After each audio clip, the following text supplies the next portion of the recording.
ప్రైజ్లో హల్లెలూయా.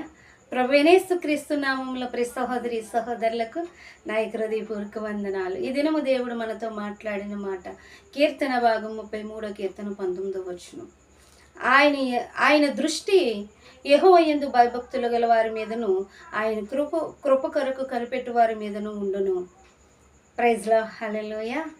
మరి ప్రభువైన యేసుక్రీస్తు వారి యొక్క దృష్టి మరి ఎవరైతే తండ్రి అయిన దేవుడు, పరిశుద్ధాత్మ దేవుడు, క్రీస్తు వారు మరి ఎవరైతే ఆయన యందు భయము భక్తి కలిగి ఆయన చెప్పిన మాటను విని ఆయన వాక్యానుసారంగా జీవించి ఉంటారో వారిని దేవుడు దృష్టించువాడై ఉన్నాడంట.